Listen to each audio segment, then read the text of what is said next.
Et je vais vous présenter ce matin quelques chiffres et tendances clés de la générosité des Français. Avant de démarrer, quelques mots sur France Générosité pour ceux qui ne connaissent pas. Donc France Générosité, c'est le syndicat professionnel des organisations qui font appel à la générosité du public. Nous existons depuis 26 ans. Nous avons actuellement 10 salariés. Nous avons un conseil syndical très actif composé de 15 membres et un nouveau président depuis mai, Philippe Paillard. À ce jour, nous rassemblons 151 associations et fondations membres qui, selon les CROD en 2022, cumulaient 8,8 milliards d'euros de ressources, dont 3,2 milliards d'euros de générosité. Donc on peut dire que ce sont des moyens et gros collecteurs. Elles rassemblaient également 87 000 salariés et 393 000 bénévoles. Donc ces 151 associations et fondations, finalement, nous sommes au quotidien en relation avec près de 2700 salariés de ces organisations à qui on échange régulièrement. Un petit panorama des différentes organisations qui sont membres. Alors pour citer, donc je ne vais pas toutes les citer, vous voyez un petit peu le panel qui est très large avec des missions sociales très très diverses. Et petit clin d'œil, nous venons depuis une semaine d'accueillir Sport dans la ville, par exemple, ou la protection civile et récemment aussi la Fondation des femmes. Alors, qu'est-ce qu'on fait chez France Générosité? Nous avons 3 grandes missions. On défend, donc le rôle d'un syndicat, de défendre les droits et les intérêts du secteur de la générosité auprès des pouvoirs publics.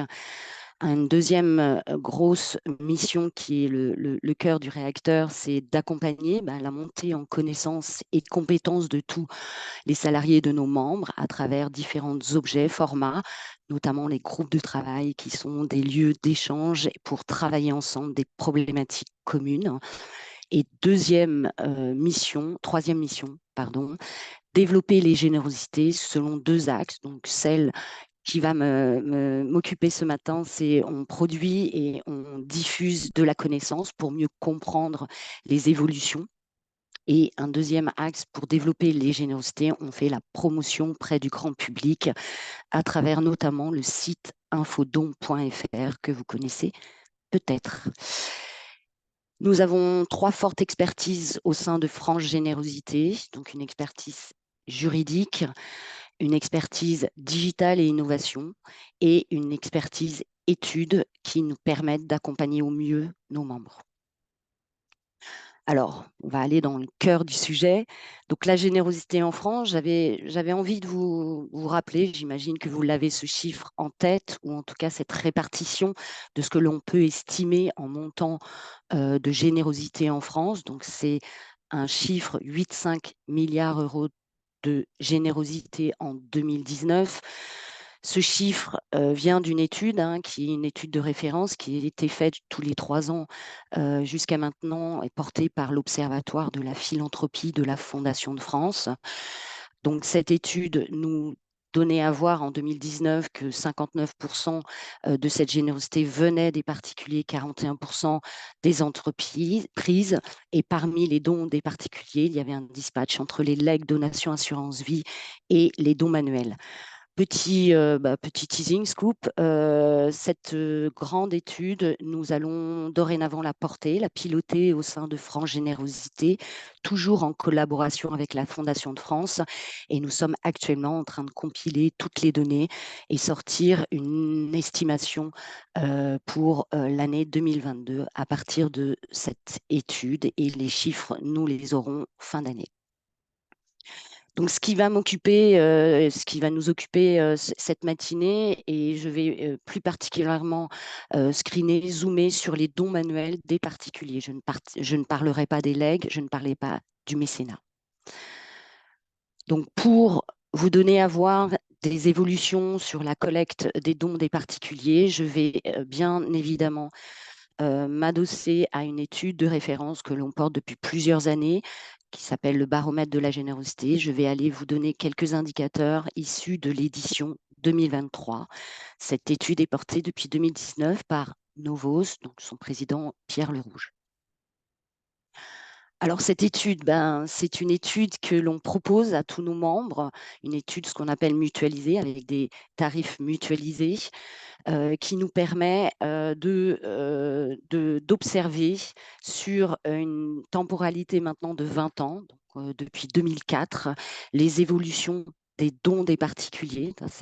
C'est vraiment la première vocation du baromètre de la générosité. Et en 2021, nous avons eu la nécessité d'adosser une vision, ce qu'on appelle donateur. Après déduplication des bases donateurs, on arrive à avoir des tendances et des évolutions, là, pour le coup, sur le profil et le comportement des donateurs. Cette étude, elle aussi comporte plusieurs vagues. Donc, moi, je vais vous parler essentiellement de la vague donc, annuelle, qui est la vague 2023, mais on réalise également des vagues semestrielles pour donner en cours de route des tendances. Cette analyse, cette étude, pardon, elle draine beaucoup d'indicateurs. On va aller observer des choses en finesse. Donc moi, ce que je vais vous révéler, bien sûr, ce n'est pas l'entièreté de cette étude qui est réservée aux membres souscripteurs. Cela dit, je vais vous donner quelques évolutions, quelques indicateurs, notamment par rapport aux grandes séquences qu'on adresse, donc des évolutions globales. Je vais y aller en entonnoir. Je vais partir des évolutions globales de la collecte. Je vais aussi parler de l'axe de la valeur par montant de dons. Et aussi, ce qui est intéressant d'observer, c'est par média, donc en distinguant le off et le online. Donc, si je rentre plus précisément dans l'édition 2023 du baromètre de la générosité, c'est une édition qui a compilé les données de 56 associations et fondations participantes qui ont cumulé plus d'1 milliard d'euros de dons en 2023. C'est toujours important de revenir sur, on va observer des choses, mais d'où on parle et qu'est-ce qu'on va observer. Donc, ce qu'on demande à ces structures et ce qu'on agrège de ces structures, ce sont l'intégralité de leurs dons au prélèvement depuis janvier 2004 jusqu'à là, pour le coup, sur l'édition 2023, décembre 2023. Cette édition cumulait plus de 41 millions de donateurs, donc non dédupliqués. Nous sommes dans la vision collecte. Nous réalisons cette étude en euros courants, sauf sur des sessions spécifiques, et je vais y revenir. Et nous regardons, nous comptabilisons les dons des particuliers, comme je le disais auparavant, hors legs, et nous évacuons les dons exceptionnels. La référence de base est également hors dons d'urgence médiatisés. Et c'est important, on les exclut dans toute notre analyse, sauf sur une session spécifique. Et là, je vais en parler. Et c'est un choix par rapport à cette étude pour essayer de mesurer les évolutions structurelles de la collecte. Il n'empêche que on rajoute de temps en temps ces dons pour voir le contexte, et actuellement, le contexte fait qu'on a dû faire des séquences en analyse en ajoutant exceptionnellement ces dons. Alors, on y va. Donc, si on regarde en macro, qu'est-ce qu'on a observé? Donc là, moi, je n'ai pas mis toutes les années depuis 2004. J'ai commencé à 2012. Ce qu'on observe globalement, c'est une évolution de la collecte, donc en euros courants. En 2023, on a eu une progression légère de 2,1% par rapport à 2022. Il reste cependant qu'une progression timide, voire une des plus faibles par rapport aux 20 années qu'on observe. 2023, comme vous le savez, comme en 2022, c'était une année de forte inflation. On avait une inflation de 4,9% annualisée. Et donc, on a voulu regarder en réajustant le montant des courbes à l'aide de l'indice des prix de l'INSEE, ce qu'il se passait en 23. Et bien, cette augmentation en euros constants de 2,1%, finalement, si on la ramène avec l'effet de l'inflation en euros courants, on arrive à une baisse de 2,4%. C'était la même tendance l'année dernière, puisque l'inflation était forte, également plus forte, 5,2% d'inflation en 2022. On avait observé cette même tendance de baisse en euros courants et une légère hausse en euros constants. Ce qui nous fait dire, et ce qui était ce qu'on a aussi pu observer et par ailleurs, pour les organisations qui font appel aux dons, le fait que cette augmentation de la collecte ne compensait pas les effets de l'inflation avec des organisations donc, qui avaient des coûts plus élevés et malheureusement, l'inflation a touché, touche bien évidemment les Français qui, certains, ont basculé dans une pauvreté. Et donc, les organisations ont dû accompagner plus de bénéficiaires. Donc, c'est 2 années assez compliquées et difficiles. 2022, 2023, 2020 auparavant étaient marqués fortement par des appels aux dons d'urgence et je veux dire médiatisés. Bien évidemment, il y a régulièrement des urgences, mais nous, ce qu'on peut observer dans le baromètre et des fois, on fait une séquence Zoom et là, je vais vous la faire, c'est dans ces urgences médiatisées, il y a une forte réponse des Français. Donc là, je vous ai donné des graphes qui sont ceux des dons topés urgence. Donc en 2022, en mars, le déclenchement de la guerre en Ukraine. Et en 2023, on a eu 2 grosses urgences médiatisées. Le séisme en février, séisme Turquie-Syrie, et en mars, le séisme Maroc. Là, donc vous voyez qu'on voit un volume de dons qui se concentre au moment de ces appels d'urgence médiatisés.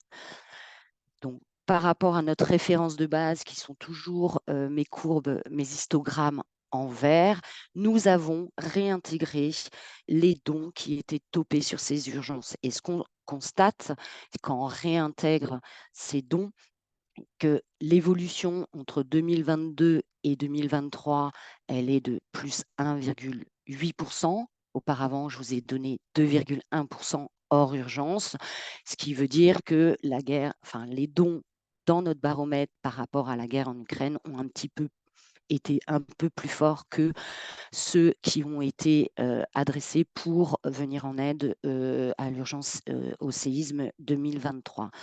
Et cette prise en compte, mais c'est une remarque qui est, je pense, importante, selon ce qu'on observe. Donc, nous, on fait ce choix pour les tendances qu'on donne en externe d'exclure les dons. Mais si, par exemple, on prend en compte ces dons, on voyait que 2022 par rapport à 2021, il y avait une progression de 5,4%, alors que si on ne comptabilisait pas les dons sur urgence médiatisés, on était sur une très faible progression. Ce qui nous fait observer aussi, ce que j'avais aussi envie de regarder par rapport à cette fréquence des urgences et la réponse forte des Français, c'est la part donc, de ces dons que l'on peut observer chaque année. Et chaque année, sur les dernières années, on est aux alentours de 4-5% de part de ces dons par rapport à la collecte totale annuelle. Alors, toutes les séquences d'après,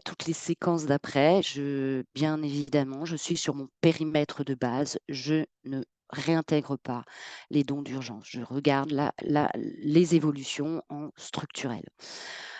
Une autre chose qu'on peut observer également dans ce baromètre, ce qui nous intéresse, puisqu'on sait qu'il y a une grande saisonnalité de la collecte, c'est regarder la répartition par trimestre. Et en 2023, comme en 2022 et comme les autres années, le troisième trimestre compile et condense énormément de la collecte. Et donc en 23, c'était 41%, avec un mois, bien sûr, de décembre qui prend plus de la moitié de ce trimestre. Donc là, pas d'évolution. Encore une fois, je n'intègre pas les dons d'urgence qui sont très saisonniers, comme vous l'avez vu sur la courbe d'avant. Ce qu'on a voulu regarder également, et donc là, c'est hors urgence, mais est-ce qu'il y avait des fois des effets de bord ou pas? Qu'est-ce qu'on observe par rapport au mois de 2023 par rapport à 2022. Quelles sont les évolutions? Donc là, on fait le différentiel en montant de dons entre janvier 22 par rapport 23 pardon, par rapport à janvier 22 si je suis sur mon premier histogramme en vertical. Ben, ce qu'on peut regarder, et c'est toujours intéressant d'observer et de toujours contextualiser, qu'est-ce qui s'est passé dans cette année-là. Et ben, février, on a vu quand même une hausse assez exceptionnelle, même une saisonnalité qui n'était pas courante pour ce mois-là. Et on peut en supposer qu'il y a eu des effets de bord par rapport à la médiatisation sur les appels de dons urgence Turquie-Syrie. A contrario, ben, le mois de mars est très faible, mais comme on est en comparatif par rapport à 2022, où ça a été un mois très fort par rapport à l'urgence ukraine, donc il y a eu également un effet de bord par rapport à cette collecte de mars 22, et donc en regard, 23 est plus faible. Une autre chose qui est importante, donc là je vais rentrer un petit peu plus dans le détail, donc on a vu qu'il y avait 2,1% d'évolution 2023 par rapport à 2022 en montant de dons annuels. Et ben, on sait qu'il n'y a pas les stratégies en dons ponctuels et prélèvements automatiques sont différentes, et c'est pour ça qu'on regarde de façon différenciée qu'est-ce qui se passe par rapport à ces types de soutien. Et donc, ce qu'on observe, ben, c'est une stagnation de l'évolution annuelle du montant des dons ponctuels, c'est la courbe, enfin c'est le graphe à gauche en bleu, et une évolution là pour le coup très constante en collecte par prélèvement automatique ou par don régulier comme on aime l'appeler. Et si on regarde en historicité, c'est la chance de ce baromètre d'avoir 20 ans de profondeur. Et ben, chaque année et depuis donc 20 ans, on voit que la part des dons par prélèvement automatique progresse fortement. Elle était de 16% en 2004 pour atteindre 45% en 2023 et même une progression par rapport à 2022 puisque la part était de 44%. Donc, d'année en année, on voit cette progression du soutien par prélèvement automatique, ce qui est un signe encourageant. Derrière, il faut aller chercher aussi les taux d'attrition, mais ce n'est pas le propos là. Là, je vais rentrer un petit peu plus en détail, me focuser, puis aller voir un petit peu ce qui se passe, ce qui s'est passé en 2023 par rapport à la collecte en dons ponctuels. Donc, je vous ai remis le graphe d'évolution annuelle. On était à un plus 0,3%, une timide croissance. Je parle d'une stagnation. Et si on regarde les courbes, il y a eu une hausse, mais une hausse au moment du Covid en 2020. Et depuis, on revient sur une évolution très, très fébrile. Donc, en montant annuel, on est en stagnation. Qu'est-ce qui se passe par rapport au nombre de dons? Eh bien, on regarde et on observe malheureusement une évolution négative du volume des dons ponctuels année après année, avec une évolution de moins 3,4% en 2023 par rapport à 2022. Donc ça, c'est une inquiétude pour le secteur, mais vous me direz, ben, les volumes baissent, le montant global est stagne, donc il y a un effet qui est de fait un peu mathématique. Donc si les montants stagnent et que les volumes baissent, il y a en effet une progression constante du montant moyen des dons ponctuels. Donc ça, c'est encourageant. Cette progression compense tout juste en 2023 la baisse du volume. Donc en 2023, nous sommes à un don moyen en dons ponctuels aux alentours de 95 euros. Une chose qui est aussi intéressante, et je vais donc révéler des chiffres intéressants en moyenne toujours, c'est les dons ponctuels. Ils viennent de différentes canaux et on distingue de façon forte ce qui se passe sur le digital, donc les dons ponctuels en ligne. Dans le baromètre 2023, on estime le don moyen à 137 euros et les dons qui sont offline, qui viennent par chèque, téléphone, autres, à 84 euros. C'est un chiffre que je donne pour un petit peu, je mords un petit peu et là, je vais faire un zoom sur le digital pour un petit peu expliquer certaines choses qu'on peut observer par la suite. On regarde aussi dans ce baromètre, ce qui est intéressant, c'est, je suis toujours sur la séquence en dons ponctuels, sur la répartition par tranche de montant de dons. Donc là, les histogrammes, les différentes couleurs mentionnent les dons. Donc en bas, on est sur du bleu foncé qui sont les dons entre 1 et 150 euros. Et je monte entre 150 et 300 euros. Et plus je monte, plus les montants, ce sont des tranches de montants de dons élevés. Donc ce qu'on constate en 2023 par rapport à 2023, c'est une baisse des dons de la plus petite tranche entre 1 et 150 euros. Et ce qu'on observe, c'est que cette tranche, d'année en année, se réduit. En effet, si on fait la part, si on prend chaque année en part 100 de ces tranches de dons, on observe, donc en 2013, les dons entre 1 et 150 euros représentaient 50% du montant annuel de la collecte. En 2023, ils ne représentent que 42%. Et je vous ai donné sur les commentaires à droite le chiffre 2004 et cette tranche de dons représentait 72% de la collecte. Donc on voit qu'il y a un effritement des plus petits dons.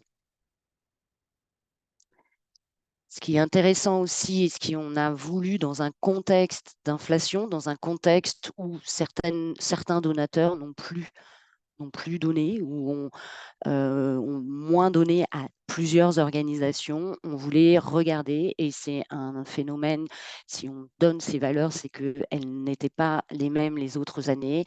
Donc, ce qu'on a pu observer par rapport, en allant très fin sur les petits montants de dons, c'est que toutes les tranches en dessous de 100 euros baissent par rapport à 2023.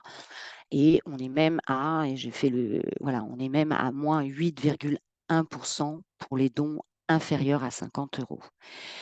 Notre hypothèse, effectivement, on est toujours en analyse en contexte. Donc, il y a une explication du contexte d'inflation qui a empêché certains donateurs dans leurs dons.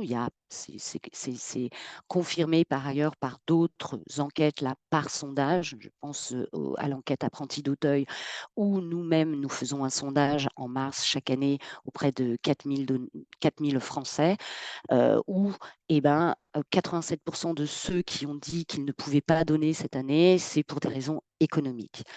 Un autre effet aussi de cette baisse des plus faibles dons, et comme je vous l'ai donné en chiffres, c'est qu'il y a une progression du digital en dons ponctuels, et on a vu que les montants des dons ponctuels en ligne sont plus hauts que les dons offline.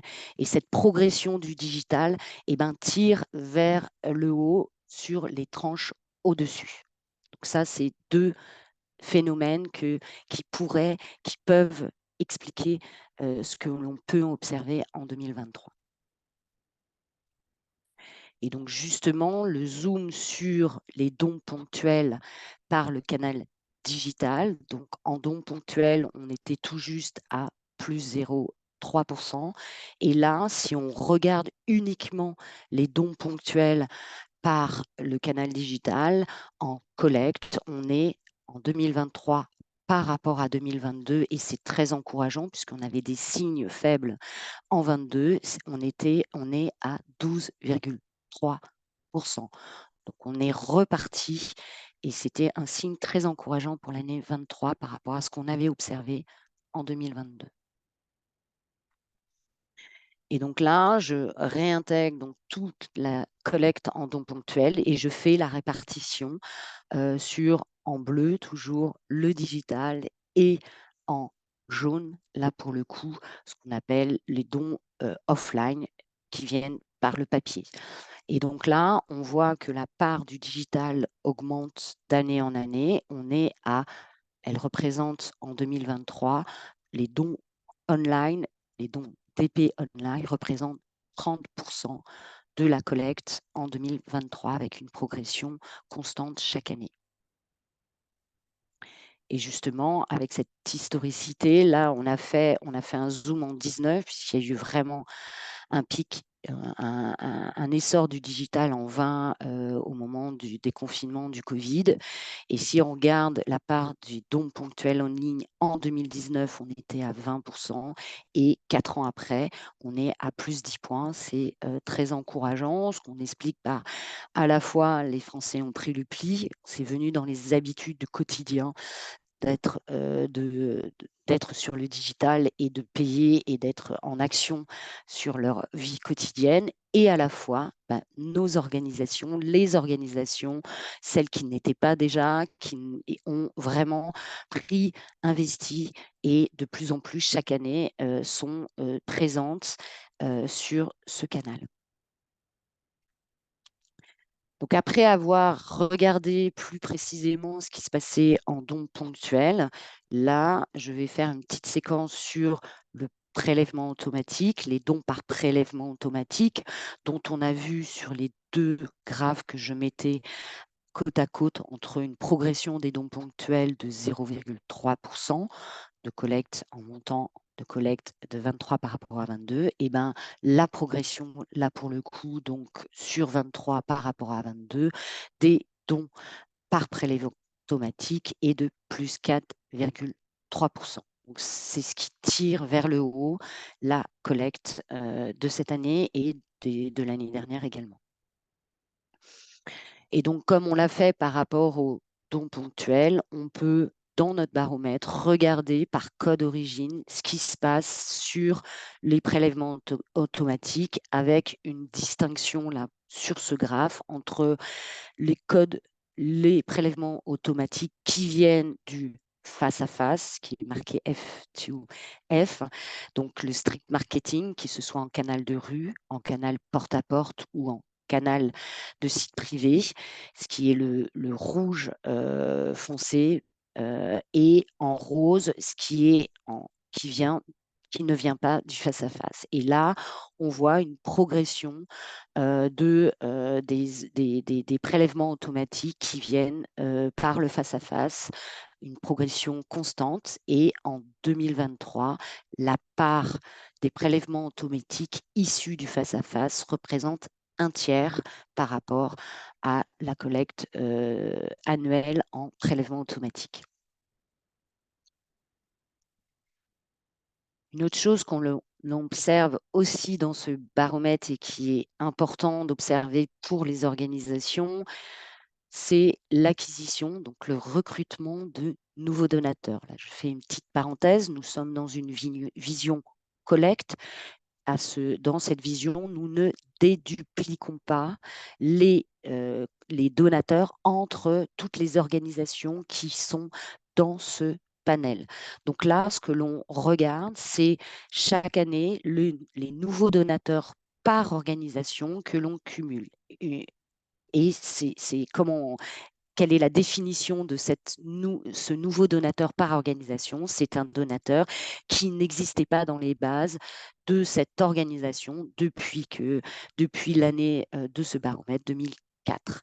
Donc, ce qu'on observe en cumulant ces nouveaux donateurs par organisation, c'est malheureusement une tendance baissière depuis, donc là, j'ai mis 10 ans, 11 ans d'historique.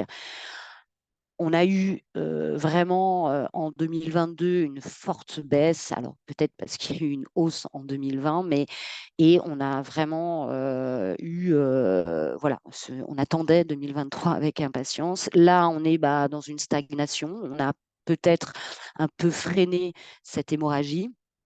On attend 24 pour un peu voir ce qu'il en est. En tout cas, c'est un indicateur qui n'est pas encourageant sur toute l'historique que l'on peut observer pour les organisations participantes. Et là encore, on fait le distinguo entre je recrute en don ponctuel, je recrute en prélèvement automatique. Et donc là, on est en valeur, en montant. On voit année après année, sauf année Covid, une baisse du recrutement en don ponctuel. Et donc là, en 23 par rapport à 22, on était à moins 2%. Et en revanche, sur l'évolution, une évolution positive là, et on repart en 23 sur le recrutement en don par prélèvement automatique. Donc, j'espère que je n'ai pas été trop vite. Je vais vous résumer un petit peu les chiffres que je viens de vous exposer. Donc, qu'est-ce qu'il faut retenir en 2023 par rapport aux données, aux indicateurs de ce baromètre 2023 de la générosité? On est dans une légère croissance de collecte en euros courants. Une année encore avec une forte inflation. Et donc, si on regarde, on redresse par rapport à l'inflation en euros constants, nous sommes malheureusement en baisse de 2,4%. Signe encourageant, une croissance du prélèvement automatique en 2023, alors que la collecte en dons ponctuels stagne. Et une part du prélèvement automatique dans la collecte 2023 de 45%, avec une progression constante. On s'attend à quelques années à avoir du 50%, voire plus. Une croissance, comme je l'expliquais, une baisse du volume des dons, mais qui est compensée par une croissance du montant moyen des dons actuels. Le digital, l'essor du digital qui continue. Donc, la part du digital dans les dons ponctuels représente 30% en 2023. C'était 20% en 2019. On a, comme on le regardait dans les courbes, en 22, on avait un essoufflement, on avait une stagnation de la collecte d'épées digitales et on repart en 2023 avec du plus 12,3%. Et on a, par rapport au recrutement, qui est un indicateur inquiétant, on a un léger rebond, tassement, on va dire, à 0,4% du nombre de recrutés par organisation du panel, avec là encore une grande disparité, moins 2% pour le recrutement en dons ponctuels et plus 9% en l'acquisition par prélèvement automatique. Alors là, j'ai souhaité aller un cran plus loin pour vous adresser d'autres chiffres qui viennent de la vision donateur, ce qui nous permet de compléter ce qu'on observe, de pouvoir aller plus fin dans les analyses, puisque cette vision donateur déduplique au niveau de toutes les organisations qui sont dans le panel. Et donc là, on peut aller plus finement sur le donateur, sur qu'est-ce qui se passe à ce niveau-là. Donc, par rapport aux défis que l'on observe, là, je vais vous donner certains chiffres qui datent de la vision donateur pour l'année 2022. On fera, nous, pour l'année 24, en fin d'année, sortiront les chiffres pour le S124, mais donc pour l'année consolidée 23. Donc, qu'est-ce qu'on observe et quels sont les défis, en tout cas, qui sont des grandes organisations actuellement? Je pense que ce n'est pas une révélation, c'est qu'il y a une nécessité de renouveler les donateurs historiques qui sont dans un contexte d'évolution du rapport aux dons.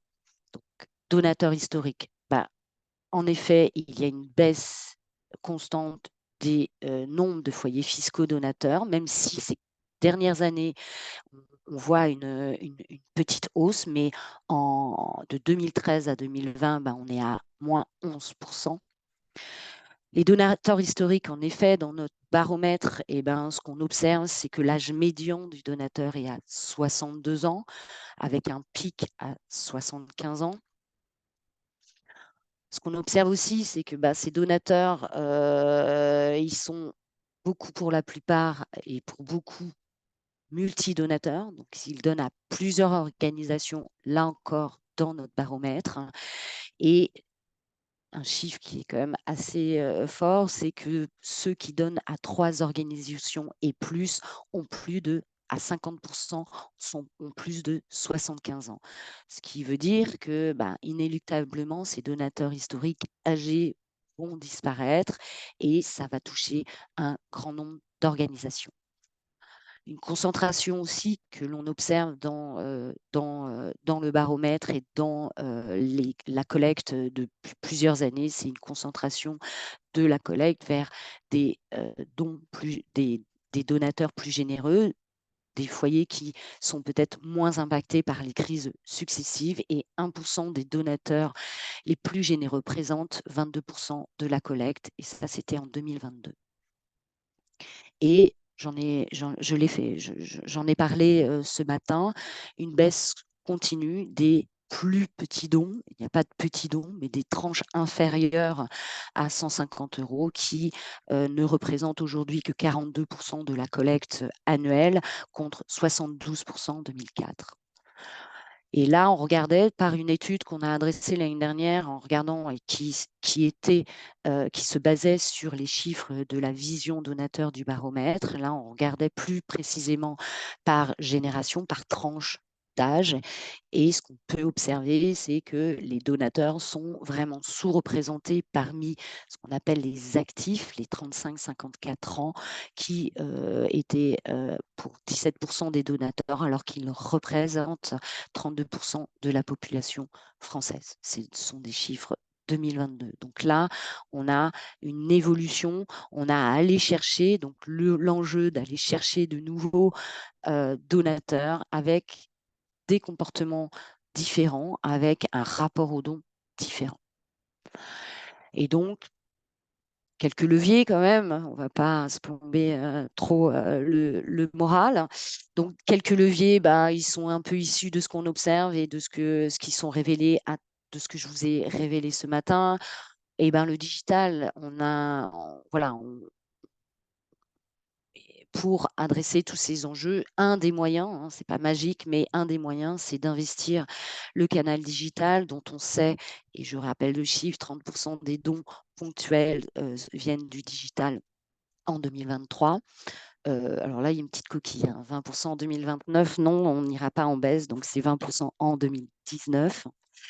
Et ce qu'on pouvait aussi, et là je ne vous ai pas tout révélé du baromètre de la générosité, mais ce qu'on a essayé de regarder aussi, c'est quelles étaient les progressions par rapport aux organisations qui étaient déjà bien positionnées sur le digital par rapport à celles qui étaient moins positionnées. Elles ont des progressions plus fortes que celles qui sont moins positionnées. Et pareil sur le canal du face-à-face pour du recrutement en prélèvement automatique, on a fait la même analyse, et là encore, sur entre 20 et 23, on voit des meilleures progressions. C'est des indicateurs qui nous font dire que ce sont des canaux stratégiques pour l'avenir.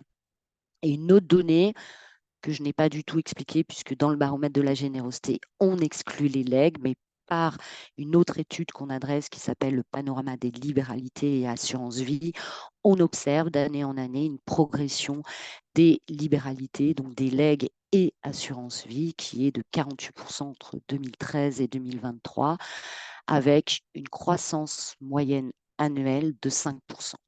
Ce qui nous font dire que ce sont des canaux stratégiques pour développer les générosités qui sont indispensables pour financer vos missions sociales. Voilà, j'en ai fini. J'espère que je n'ai pas été trop rapide. C'est toujours pas facile de parler face à son écran. Donc, je vais peut-être. Donc, je suis avec ma collègue Claire Bourdon, qui est chargée d'animation du réseau et qui va m'aider à prendre des questions. Bonjour à Je vais tous. peut-être départager parce que là, je ne vois rien. Alors effectivement, Nadège, nous avons quelques questions pour toi. Alors la première, est-ce que dans les PA, nous prenons les dons réguliers par CB ou juste les dons souscrits par mandat CEPA? Non, non, c'est tous les PA là. J'ai pas fait le distinguo dans les PA. Avez-vous la répartition par canal des dons offline, hors face à face, justement? Oui, mais je donne pas tout sur ce baromètre. Là, je vous ai donné déjà un peu plus que ce que je donne d'habitude sur, en tout cas sur l'article qu'on met en ligne. C'est, je le rappelle, une étude qui est, voilà, qui est souscrit, qui est par souscription auprès de euh, de certains membres qui souhaitent participer et nous donnons à voir des grandes tendances, mais on a effectivement 60, comme je le disais, beaucoup d'indicateurs et on va encore plus fin dans l'analyse. Est-ce que le média SMS est considéré comme du online dans l'étude? Non, non, non, c'est du off.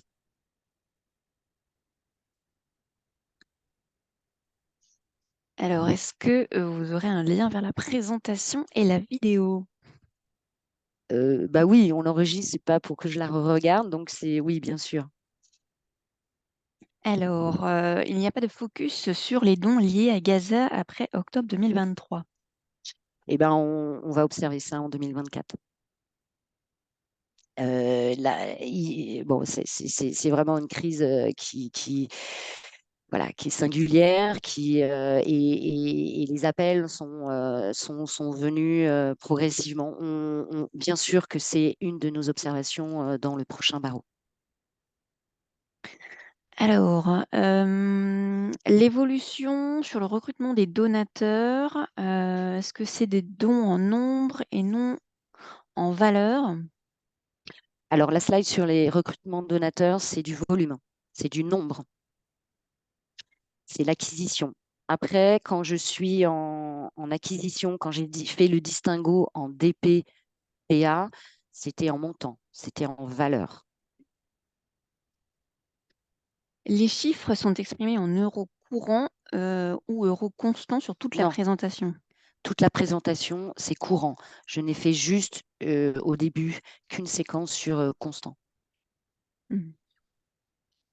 Quelle est la part des cagnottes participatives dans les dons ponctuels? Est-ce qu'on le mesure? Eh ben non. Alors, on peut mesurer ce qu'on peut compter, évaluer, toper.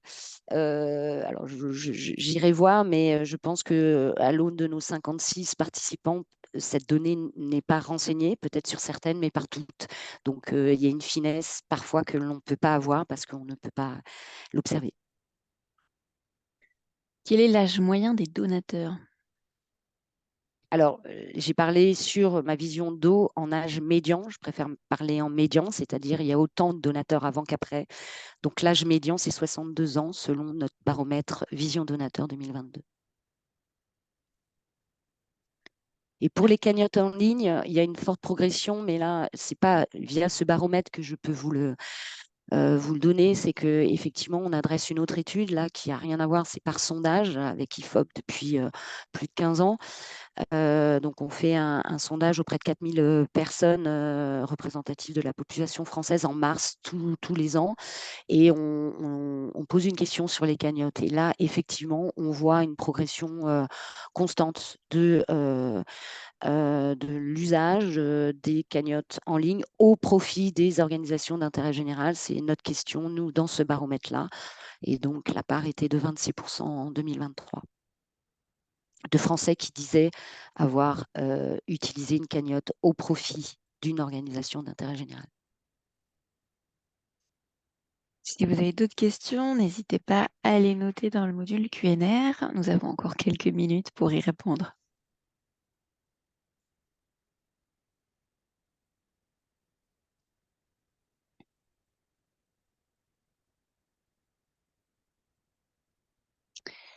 Il semblerait que nous n'ayons plus de questions, Nadège. Dans Eh tous les bien, cas, je si vous vous avez d'autres remercie. questions après qui vous viennent, Nadège reste disponible par mail ou par téléphone, donc vous pouvez la contacter.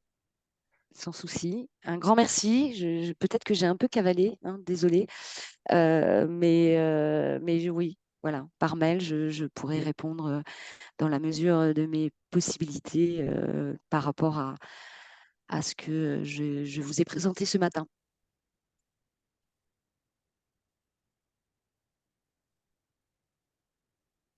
Merci à tous pour votre Très bonne journée. participation et à bientôt.